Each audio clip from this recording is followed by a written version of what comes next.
बात है जी, ज़बरदस्त माशाल्लाह। इत्थे अजकल रेट जिहड़े ना इन्ने ज़्यादा तेज़ नहीं है मंडी दे।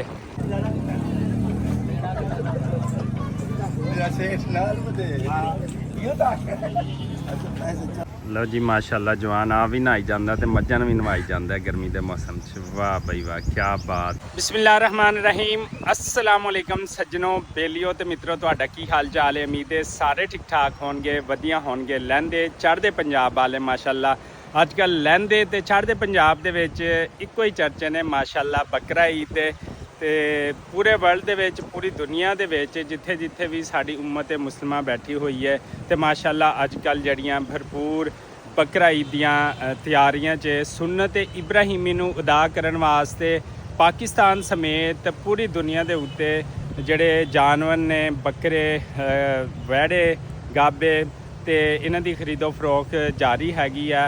इस टाइम पूरे पाकिस्तान दे विच मंडियां जड़ियां सज धज गईयां ने, लोगों की आमदरफ्त शुरू हो गई है माशाल्लाह भरपूर तरीके नाल। ते असी अज दा व्लॉग शुरू करते पे हैं, लेकिन शुरू असी कर दिता होया है, लेकिन अगे वधन तो पहले साडे इस चैनल नासिर अमीन व्लॉग नूं लाइक सबसक्राइब ते दोस्तां नाल जनाब शेयर भी कर दिया करो। तो अज की मुकम्मल रूटीन दिखावांगे, मंडी का थोड़ा माहौल दिखाने आ। ते उतो मंडी सामने आ, देखो असी मंडी कोल पहुँच के उत्थे व्लॉग शुरू किया तो माशाल्लाह पूरा इंतजामान है। लेकिन उस तो पहले इत्थे आपां नहर का सुबह सुबह टाइम ना व्यू भी दिखा दीए। ए देखो पानी दियां छल्लां जड़ियां ने ना, सिर्फ छल्लां उस टाइम ही तुहानूं सोहणियां लगदियां ने एवें, लेकिन जिन्हों तरैकी नहीं आती होवे तो इहो जिहियां छल्लां च कदी पानी वो की कहंदे ना, ए देखो ए जिथे गोल चक्कर है इत्थे कभी भी नहीं छाल मारनी, बेशक किड्डा वड्डा तरैक ही क्यों ना होवे, नहीं तो फिर बई अल्लाह कोल जल्दी पहुँच जाएंगे। इस वास्ते जो भी नहर से नहाउणा हो अपनी सेफ्टी का खास ख्याल रखो। तो ये रखना भी चाहिए हैगा, जिथे भी जाओ भावें ट्यूबवैल से नहाओ, नहरों से नहाओ, दरिया समुंदर जिथे भी नहाओ तो अपनी सेफ्टी का ख्याल रखो। उस तो बाद जरा असी मंडी पहुँच गए हैगे हैं। तो हाँ जी जवान की हाल चाल आ? ठीक है, तू मंडी आया है कि कित्थे आया है?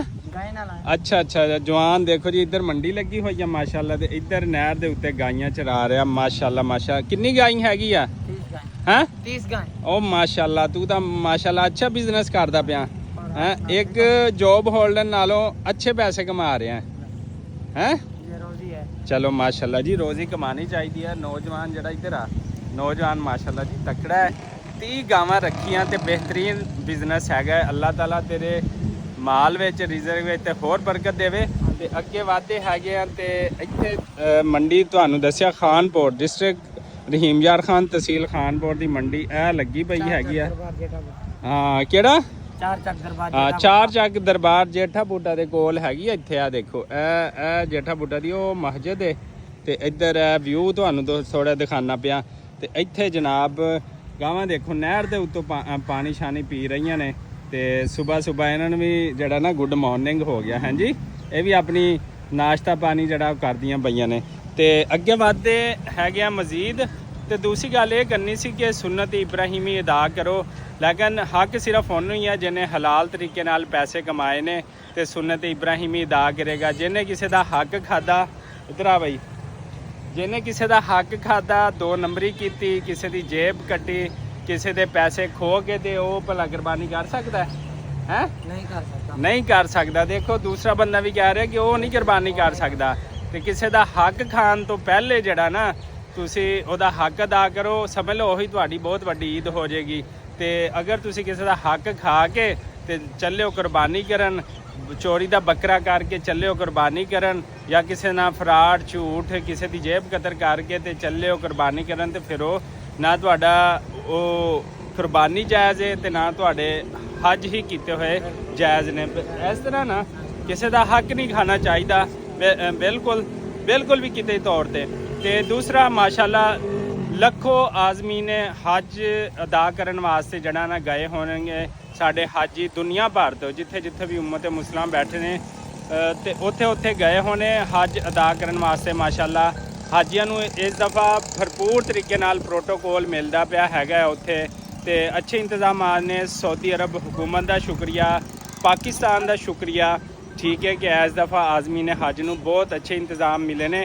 ਤੇ ਸਾਡੇ ਜਿੱਥੇ ਪਰਦੇਸੀ ਭਾਈ ਬੈਠੇ ਨੇ ਜਿਹੜੇ ਕੰਟਰੀ ਸਪੈਸ਼ਲੀ ਸਾਡੇ ਕੁਲੀਗ ਜਿਹੜੇ ਬਾਹਰ ਇਸ ਟਾਈਮ ਸਾਊਦੀ ਅਰਬ ਗਏ ਹੋਏ ਨੇ ਤੇ ਉਹ ਜਿਹੜੇ ਨਾ ਬੜੇ ਉਦਾਸ ਹੋਣੇ ਆਪਣੀ ਫੈਮਿਲੀ ਤੋਂ, ਲੇਕਿਨ ਫੈਮਿਲੀ ਵਾਸਤੇ ਨਿਕਲਣਾ ਪੈਂਦਾ ਕਮਾਉਣ ਵਾਸਤੇ, ਜਿਹਦੇ ਵਿੱਚ ਕਿ ਤਨਵੀਰ ਹੈ, ਜਾਮ ਇਜਾਜ਼ ਹੈ, ਵਕਾਸ ਹੈ, ਅਹਿਮਦ ਹੈ ਤੇ ਇਸ ਤਰ੍ਹਾਂ ਦੇ ਬਹੁਤ ਸਾਰੇ ਸਾਡੇ ਦੋਸਤ ਜਿਹੜੇ ਉੱਥੇ ਗਏ ਹੋਏ ਨੇ। ਅੱਲਾਹ ਤਾਲਾ ਉਹਨਾਂ ਨੂੰ ਸਿਹਤ ਦੇਵੇ, ਤੰਦਰੁਸਤੀ ਦੇਵੇ ਤੇ ਉਹਨਾਂ ਦੀ ਫੈਮਿਲੀ ਨੂੰ ਹਮੇਸ਼ਾ ਖੁਸ਼ ਰੱਖੇ। ਤੇ ਆਓ ਫਿਰ ਚੱਲਦੇ ਆ ਮੰਡੀ ਦਾ ਥੋੜਾ ਜਿਹਾ ਰੁਖ ਕਰਦੇ ਹੈਗੇ। ਮੰਡੀ ਆ ਦੇਖੋ ਜੀ, ਵਜ਼ੀਰ ਆਲਾ ਪੰਜਾਬ ਮਰੀਮ ਨਵਾਜ਼ ਨੇ ਨਾ ਇਸ ਦਫਾ ਮੰਡੀ ਭਰਪੂਰ ਤਰੀਕੇ ਨਾਲ ਜਿਹੜੀਆਂ ਨਾ ਸਜਾ ਦਿੱਤੀ ਹੋਈ ਹੈ, ਟੈਂਟ ਸ਼ੈਂਟ ਤੰਬੂ, ਤੇ ਇੱਥੇ ਦਾ ਵਿਊ ਤਾਂ ਤੁਸੀਂ ਚੈੱਕ ਕਰ ਹੀ ਲਿਆ ਹੋਣਾ। ਤੇ ਅੱਗੇ ਚੱਲਦੇ ਆ ਮਜ਼ੀਦ ਤੇ ਚੱਲ ਕੇ ਤੁਹਾਨੂੰ ਜਿਹੜਾ ਨਾ ਅਗਲਾ ਵਿਊ ਦਿਖਾਣੇ ਹੈਗਾ। ਮਾਸ਼ਾਅੱਲਾ, ਲਓ ਜੀ ਮਾਸ਼ਾਅੱਲਾ, ਜਵਾਨ ਆ ਵੀ ਨਹਾਈ ਜਾਂਦਾ ਤੇ ਮੱਝਾਂ ਨੂੰ ਵੀ ਨਵਾਈ ਜਾਂਦਾ ਗਰਮੀ ਦੇ ਮੌਸਮ 'ਚ। ਵਾਹ ਬਈ ਵਾਹ, ਕੀ ਬਾਤ ਹੈ, ਜ਼ਬਰਦਸਤ ਹੋ ਗਿਆ।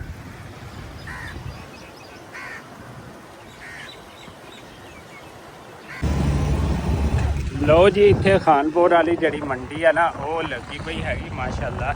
ਬਾਹਰੋਂ ਵਿਊ ਚੈੱਕ ਕਰੋ ਮਾਸ਼ਾਅੱਲਾ, ਅੱਛੇ ਇੰਤਜ਼ਾਮਾਤ ਨੇ ਮਰੀਮ ਨਵਾਜ਼ ਦੇ। ਤੇ ਇਹ ਦੇਖ ਸਕਦੇ ਹੋ, ਹਾ ਸਹੀ ਬਾਤ ਹੈ ਜੀ, ਜ਼ਬਰਦਸਤ ਮਾਸ਼ਾਅੱਲਾ। ਇੱਥੇ ਅੱਜ ਕੱਲ੍ਹ ਰੇਟ ਜਿਹੜੇ ਆ ਨਾ ਇੰਨੇ ਜ਼ਿਆਦਾ ਤੇਜ਼ ਨਹੀਂ ਹੈਗੇ ਮੰਡੀ ਦੇ, ਤੇ ਬਸ ਨਾਰਮਲ ਸੂਰਤ ਹਾਲ ਹੈ, ਲੇਕਿਨ ਇੰਤਜ਼ਾਮਾਤ ਜਿਹੜੇ ਨਾ ਇੱਥੇ ਅੱਛੇ ਨੇ। ਹਾਲੋ ਜਨਾਬ, ਅਸੀਂ ਜਿਹੜਾ ਮੰਡੀ ਦੇ ਅੰਦਰ ਆ ਗਏ ਆ ਤੇ ਇੱਥੇ ਮਾਸ਼ਾਅੱਲਾ ਮਾਲ ਕਾਫੀ ਆਇਆ ਹੋਇਆ ਹੈ ਖਾਨਪੁਰ ਮੰਡੀ 'ਚ, ਕਿਉਂਕਿ ਬਾਕੀ ਜਿਹੜਾ ਪਲਿਆ ਹੋਇਆ ਮਾਲ ਜ਼ਿਆਦਾ ਉਹ ਬਾਹਰ ਵੱਡੀਆਂ ਮੰਡੀਆਂ ਚਲਾ ਜਾਂਦਾ ਹੈਗਾ, ਲੇਕਿਨ ਇੱਥੇ ਜਿਹੜਾ ਲੋਕਲ ਮਾਲ ਉਹ ਆਉਂਦਾ ਜ਼ਿਆਦਾਤਰ। ਤੇ ਰਸ਼ ਫਿਰ ਵੀ ਮਾਸ਼ਾਅੱਲਾ ਹੈਗਾ, ਕਿਉਂਕਿ ਆਖਰੀ 2 ਤੋਂ 3 ਦਿਨ ਰਹਿ ਗਏ ਨੇ ਈਦ ਨੂੰ। ਤੁਹਾਨੂੰ ਪਤਾ ਹੈ ਅੱਜ 24 ਤਰੀਕ ਹੈਗੀ ਆ, 25 26 2 ਦਿਨ ਰਹਿ ਗਏ ਨੇ। ਅੱਜ ਦਾ ਦਿਨ ਤੀਸਰਾ ਲਾ ਲਓ ਤੁਸੀਂ, ਪੂਰਾ ਦਿਨ ਪਿਆ ਹਲੇ। ਸਵੇਰ 9 ਵਜੇ ਦਾ ਟਾਈਮ ਹੈਗਾ ਜਦੋਂ ਮੈਂ ਵਲੌਗ ਬਣਾਉਂਦਾ ਪਿਆ ਹੈਗਾ, ਤੇ ਇੰਨੀ ਗਹਿਮੀ ਹੈ, ਮਾਲ ਆਇਆ ਹੋਇਆ ਹੈਗਾ। ਇੰਤਜ਼ਾਮੀਆਂ ਵੀ ਜਿਹੜਾ ਅੱਛਾ ਸਪੋਰਟ ਕਰਦੀ ਪਈ, ਮਰੀਮ ਨਵਾਜ਼ ਦੇ ਕੈਂਪ ਲੱਗੇ ਪਏ ਨੇ ਮਾਸ਼ਾਅੱਲਾ, ਤੇ ਬਹੁਤ ਅੱਛਾ ਕੋਆਪਰੇਟ ਜਿਹੜਾ ਹੁੰਦਾ ਪਿਆ ਹੈਗਾ।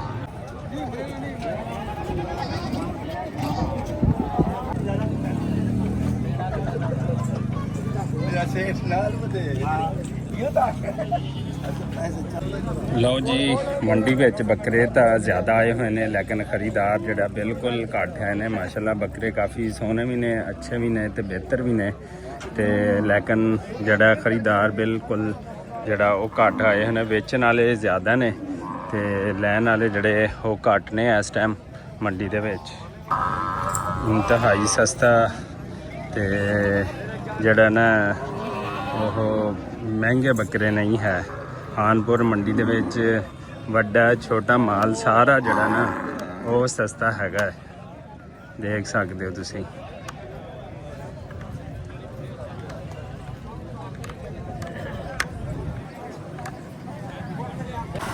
ਲਓ ਜੀ, ਆਪਾਂ ਮੰਡੀ 'ਚ ਤਾਂ ਹੋ ਲਏ। ਮੰਡੀ ਅੱਜ ਇੰਤਹਾਈ ਸਸਤੀ ਹੈਗੀ ਆ, ਠੀਕ ਹੈ।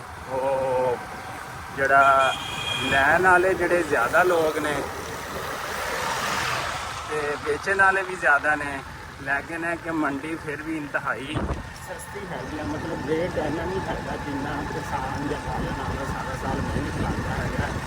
ਬਾਹਰਲੀ ਮੰਡੀਆਂ ਸ਼ਾਇਦ ਤੇਜ਼ ਹੋਣ, ਲੇਕਿਨ ਇਸ ਤੋਂ ਜਿਹੜੀ ਸਾਡੇ ਖਾਨਪੁਰ ਦੀ ਮੰਡੀ ਹੈ ਨਾ ਉਹ ਵੀ ਇੰਤਹਾਈ ਸਸਤੀ ਹੈਗੀ, ਇੰਤਹਾਈ ਸਸਤੀ।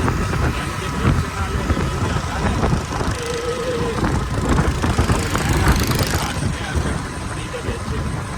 ਖਾਨਪੁਰ ਵਾਲੀ ਮਾਂ ਇਹਦੇ ਵੀ ਬੱਕਰੇ ਬੱਚੇ ਕੱਟੇ ਲੈਣੇ ਨੇ, ਮੰਡੀ ਦਾ ਰੋਕ ਕਰ ਲਓ। ਬੜੇ ਹੀ ਵਸੀਤ ਤੇ ਬੜੇ ਹੀ ਇੰਤਹਾਈ ਮੁਨਾਸਬ ਰੇਟ ਦੇ ਉੱਤੇ। ਤੇ ਇਸ ਟਾਈਮ ਜਨਾਬ ਅਸੀਂ ਜਿਹੜਾ ਮੰਡੀ ਦੇ ਹੋ ਕੇ ਵਾਪਸੀ ਦਾ ਰੋਕ ਕਰ ਲਿਆ ਹੈਗਾ, ਤੇ ਅਸੀਂ ਜਾ ਰਹੇ ਹਾਂ ਵਾਪਸੀ ਤਰਫ ਮਾਸ਼ਾਅੱਲਾ। ਲਓ ਜੀ, ਅਸੀਂ ਬੱਕਰਾ ਮੰਡੀ ਹੋਣ ਤੋਂ ਬਾਅਦ ਸਾਡੀ ਰਾਣੀ ਖੜੀ ਆ, ਉਹਨੂੰ ਠੀਕ ਕਰਾਇਆ, ਮੋਟਰਸਾਈਕਲ ਨੂੰ ਬਾਈਕ ਨੂੰ ਠੀਕ ਕਰਾਇਆ ਇੱਥੇ, ਤੇ ਕੰਮ ਸ਼ਮ ਕਰਵਾ ਕੇ ਤੇ ਹੁਣ ਜਾਣਾ ਹੈ। ਥੋੜੀ ਬਾਈਕ ਖਰਾਬ ਸੀਗੀ, ਬਾਈਕ ਖਰਾਬ ਹੋਣ ਤੋਂ ਬਾਅਦ ਜਿਹੜੇ ਬਾਕੀ ਕੰਮਕਾਰ ਨੇ ਉਹ ਕਰਨੇ ਤੇ ਘਰਾਂ ਨੂੰ ਢੁੰਨਣਾ। ਤੇ ਆਪਣੇ ਅਸਦ ਭਾਈ, ਕੀ ਹਾਲ ਚਾਲ ਹੈ ਜੀ? ਠੀਕ ਹੋ? BS ਤੇ ਮਾਸ਼ਾਅੱਲਾ ਜੀ, ਕੰਮ ਬੜਾ ਫਿੱਟ ਕਰਦੇ ਹੋ ਬਾਈਕ ਦਾ। ਕਾਰੀਗਰ ਤੁਹਾਡਾ ਅੱਛਾ ਹੈ। ਕਾਰੀਗਰ ਸਾਹਿਬ ਕੀ ਹਾਲ ਚਾਲ ਆ? ਠੀਕ ਹੋ? ਕਿਵੇਂ ਬੱਕਰੇ ਕੋ ਰਹੇ ਕਿ ਨਹੀਂ? ਅੱਛਾ, ਮੋਟਰਸਾਈਕਲ ਵਾਲੇ, ਅੱਛਾ, ਚਲੋ ਫਿਰ ਠੀਕ ਹੈ।